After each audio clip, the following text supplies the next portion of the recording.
Hello po, isang magandang araw po sa ating lahat and kumusta po kayo? Ako po si Ate Mel and sa lahat po ng mga nandito po ngayon, welcome po sa channel po natin. Dito, pinag-uusapan po natin ang iba't ibang klase po ng espiritual. And sa ngayon guys, no, gusto kong ipaliwanag or magbibigay po ako ng dagdag kaalaman. No? Hindi po ako ganun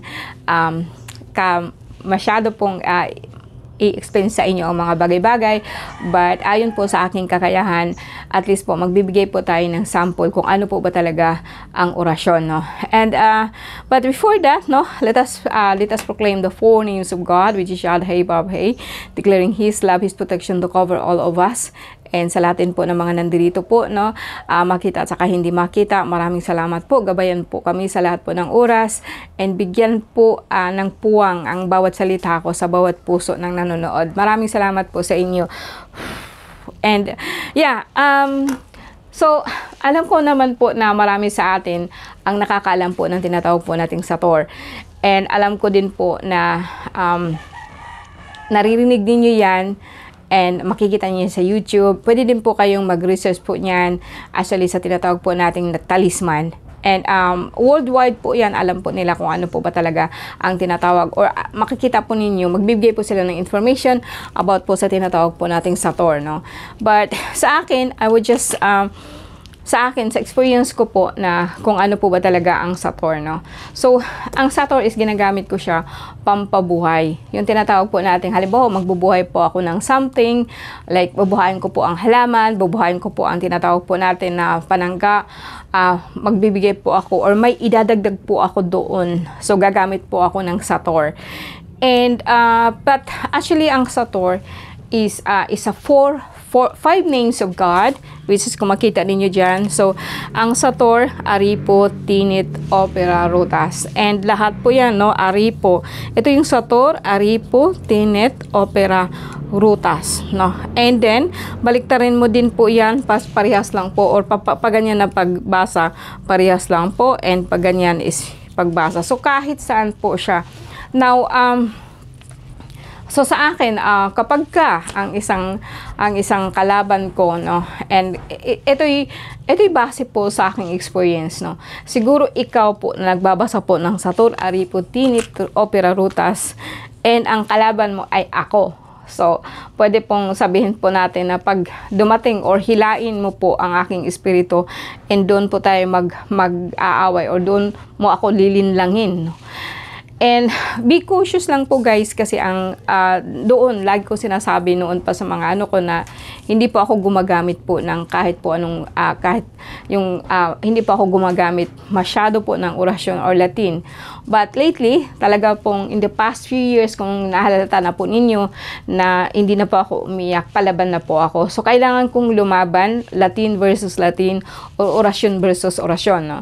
So, so kung makikita po natin na ang history po, no, as I said, mahilig po ako sa Kabala, mahilig po akong mag-research, mahilig po ako kung bakit ganito, ganyan, bakit ganito ang mundo natin, and ano po ba talaga ang Diyos, at ano po ba talaga tayo, no?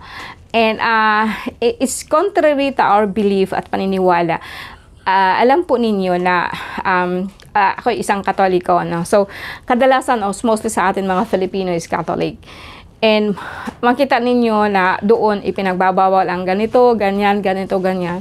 But mahahalata po ninyo na actually ang actual ceremony po ng ating mesa or tinatawag, hindi mesa, misa or tinatawag po natin na yung araw pupunta ka doon and mag-a-attend ka po ng tinatawag po nating misa. Lahat po yan actually is magic, no? But hindi na po ako magdidwell doon. Ang gusto ko lang pong ipaintindi po sa inyo, no, lalo na sa mga tao po na nakaantabay po sa akin, no. Actually, every name actually of God or tinatawag po nating Sator and then Aripo, Tinit, Opera, Rutas, baliktarin mo yan is the same way. So, what are they? Ano ba sila? So, when actually itong tinatawag po nating witchcraft, itong tinatawag po nating kulang barang, they can also use this kind of magic. They can also use this kind of orasyon. Bakit? So, siguro sa napansin niyo last time is like parang No, nung kasagsagan ko na talaga na naka-enkwentro na talaga po ako yung tinatawag nating kulam. Yung time na nag-start po ako na tama na, no, kasi nung unang year po ng panggagamot ko, it's just like gamutin ko lang and like i-absorb ko po lahat po na nararamdaman niya and heal. But medyo naubusan po ako ng lakas, nadidiplit ka talaga kung sobrang dami yung pasyente mo and hindi ka marunong magbalik. And you have to learn po na ang kalikasan is like, if you want to take something, you have to give it back. Ito talaga yung law, no? Ito talaga yung batas, no? So, hindi ka, or kahit sabihin po natin na you are good and you are bad, o sabihin po natin na puti ka lang at saka itim lang siya, kaliwaan siya, kanan ka. Actually, pagdating sa ating astral, there is no such thing na good or bad. At tandaan po ninyo, kasi ang tanong ko talaga is like, hindi ako nagtatanong na kahit na sino. Tatanungin ko po siya talaga agad. No? Kung bakit siya, okay, na tinawag po niya ako as manggagamot, o tinatawag po niya kung meron siyang misyon na pinigay sa akin. Bakit ang kalaban ko or ang kaaway ko na gusto akong patayin? Bakit ang pangalan niya o sabihin po natin na ang lahat po ng binibigkas siya na naririnig ko is the same thing po na kung ano yung binibigkas ko? Okay, so it's dilemma actually guys na dapat po nating kaharapin kasi po hindi sa lahat ng pagkakataon you need to be kind at all times. Hindi pwede yon, no? So, yun na natuto po ako. So, natuto po ako na sabihin po nating lumaban, balik, orasyon versus orasyon. Dito ko nakita talaga kung ano din po yung tinatawag po nating sator, no? And actually, it's a simple, ano siya, pero napakalalim po nito. Kasi sa gitna po niya, kung halimbawa po, no? Actually, ang sator is a door. Ito po, bukod po doon sa pampabuhay, panangga. Actually, a sator is a door. Pintuan po yan, 5 pintuan na pagpapasok ka po sa isa, lalabas ka sa isa, and lalabas ka po sa isa. So, it's a loophole na kung saan, kung hindi ka po talaga marunong, matatrap ka po dun sa gitna. Kasi sa gitna po ng sator, o tabihin po natin na, ang sator kasi is 5 pangalan po ng Diyos.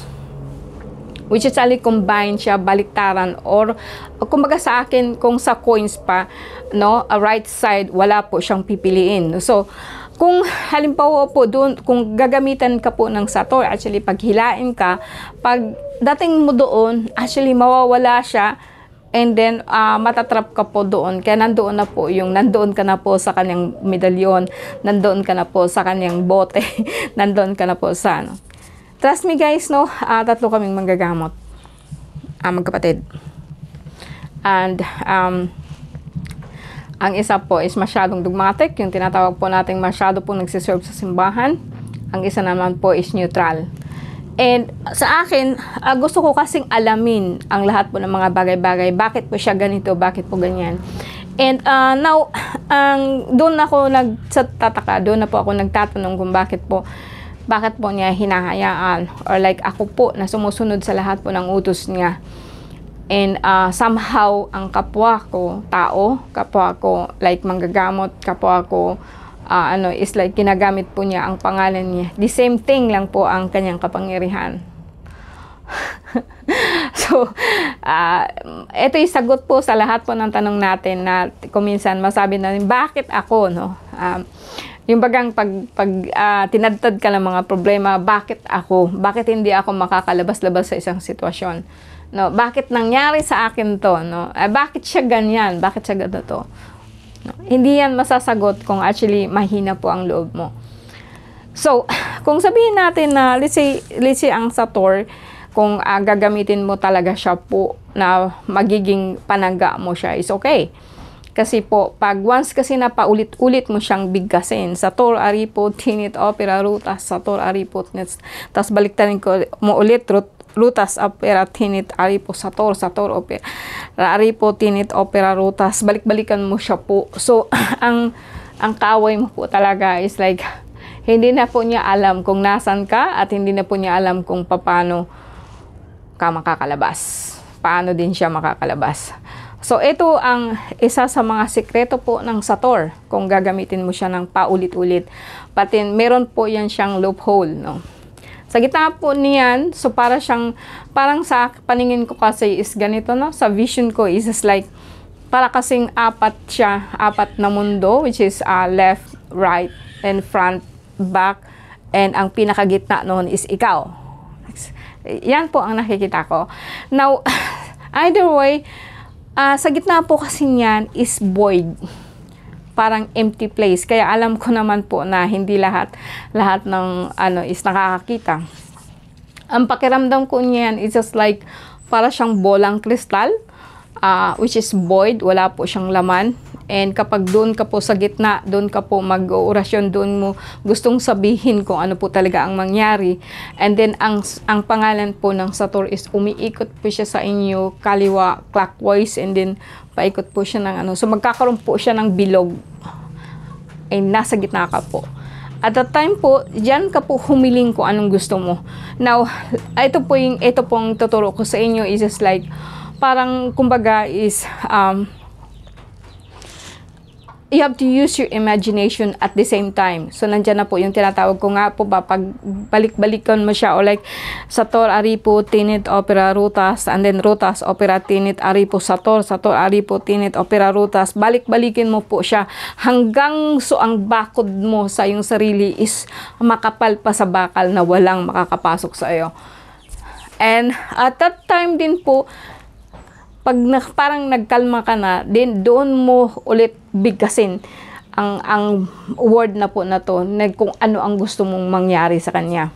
Now, word of caution po ito guys, kasi itong tinuro ko sa inyo is either good, either bad, no? Kasi sabi ko nga sa inyo, ang tanong ko sa ating Diyos Ama, bakit po niya hinahayaan na gamitin ang pangalan niya sa masama? Well, actually ang God, o tinatawag po natin God, hindi po yan actually yung God natin. I don't know about you, but hindi po yan yung God ko. Actually, is an entity, actually, na very ancient, very old entity na kung saan binubuhay mo. So, depende sa'yo kung gaano kagrabe po ang pangangailangan mo. And kapag paulit-ulit mo siyang bigkasin, magkakaroon po ito ng bakal, o magkakaroon po ito ng paikot po sa pagkatao mo, or paikot po sa aura mo. And then, after that, as I said, pag maano na, and then, ibalik mo sa kanya ang lahat po ng gusto mong mangyari, o lahat ng ginawa niya sa'yo. And, eto na po yung tinatawag kong baliktarin mo lahat yan, and then papunta po sa kanya. Now, ang sa akin, marami na po sa atin na nagkakasakit. Nilalabas ko to para mas magkaroon ka po ng kaliwanagan kung ano po ang ginagamit mo. Marami sa ating manggagamot po actually ang natalo ng kanilang orasyon. Ibig sabihin yan, nagiging masama po sila. So hanggang sa, lalo na sa mga lalaki, so nandyan na po yung talang pakiramdam po siya, he is alpha and he is omega, and then ang the rest is just followers, no? Hindi po ganyan ang ating universo. Hindi po ganyan ang ating universe, hindi po ganyan ang ating Panginoon. Ang sasabihin ko sa inyo lahat po, maski ang pangalan po na Yahweh, actually it's not actually our God. It's just only an entity ancient before this world. Bago pa itong mundo natin, andyan na po ang mga yan. And once na i-pronounce mo, is like mabubuhay po sila. Depende po sa intention mo. So, gusto ko lang pong i-aano sa inyo yan para mas magkaroon po kayo ng wisdom or kaalaman po na ang lahat ng bagay din na binwelta mo, babalik sa iyo ng ilang beses. So, how much more, so, alam ko naman po na, hindi mo kailangan ang mga kalaban ko, hindi nila kailangan ng physical po, actually, na tinatawag nating manika, para ngayon masaktan ka. Kaya po, pag tinamaan ka po nito, pagka sobra-sobra po ang lakas po ng tama nito, etong bungo mo parang mababasag. Nandyan na po yung mag-clot po ang ating veins, nandyan na po yung parang sinisilaban ka, nandyan na rin po yung parang talaga pong pag malakas po ang talagang orasyon nila, is yun po yung parang natatamaan po yung ulo mo. And of course, pupunta ka sa doktor. And kapag ka, na, so bibigyan ka po ng gamot na pampaclatis, pampa-unclog ng clot mo, actually, that is not a clot. Actually, bara po yan ang orasyon. And ito, it's a dark secret na po itong tinatawag ko sa inyo or itinuturo ko sa inyo. Ngayon, gusto kong maalaman po natin, no? Lahat po ng mga tao na sobrang nahihirapan physically, may ginagawa yan sa astral, mentally. And as I said, no, hindi natutulog ang Diyos natin. Although sabihin po natin na itong Sator, Aripo, Tinit is not actually our God. Actually, it's just entity that you are, yung mga entity yan, or yung mga tinapon nung mga panahon pa, bago pa nabuo itong mundo natin, nag-i-exist na po ito. And once na binuhay mo by saying, and then hindi mo kayang kontrolin ang entity na to, ikaw po ang kukontrolin nito. And bakit ko itinuro sa inyo? Kasi lahat na ng tao ngayon, mostly sa atin, gumagamit na nito nang hindi nila alam kung paano po siya gagamitin. Then, ang sa akin lang po, no, is like, sometimes kasi kung nagkakasakit tayo, it's also our fault. Huwag mong lahat isisi sa iba, no? Kumbaga sa akin, isisi mo si ganito, si ganyan, si ganyan. Maybe it's your own fault. Kaya kung gagamit ka po ng Sator, make sure po na clean yourself first, no? Sa pamamagitan po ng Sator, as I said, pampabuhay ito. So, pampabuhay din po ng negosyo, pampabuhay po ng, pampabuhay siya ng negosyo, pampabuhay po ng aura, pampabuhay na ano. Yung inano ko na po sa inyo na mayroon po siyang door, actually, yan po is sagara na po na gamit. Yung bagang sa akin, may mga tao po na baguhan pa lang po. So, sa akin, gamit kayo ng Sator, Aripo, Tinit, Opera Rutas, and iihip mo po siya sa tubig para po maganda po yung pakiramdam mo. Then, kasi sa akin, there is no such thing as good and bad pagdating po sa orasyon. Depende siya kung ano po yung intention mo. So, yung intention mo ang pinakamahalaga sa lahat. And kung intention mo ba po na ibalik po kung ano man po yung nararamdaman mo, baka naman po ikaw po ang may gawa nun. So, in order, so itong pangalan na to, wala man po itong magawa kundi sundan ang utos mo. So, sa akin, bakit hindi na lang po tayo gagawa ng mabuti? Para kahit papaano po magkaroon din po tayo ng swerte at magkaroon po tayo ng grasya po ng Diyos. Sinasabi ko sa inyo, lahat po actually ng pangalan na nabanggit ko actually is just only an entity. Meron pang isa na nandyan po at natutulog po at naririnig niya ang lahat po ng hinangiing ng iba man pong mga tao na sinaktan mo. So, ang puwersa is a puwersa. A force is a force no matter what. Depende lang po siya sa current or depende po siya sa intention mo. So, make sure po na ang intention mo is pure.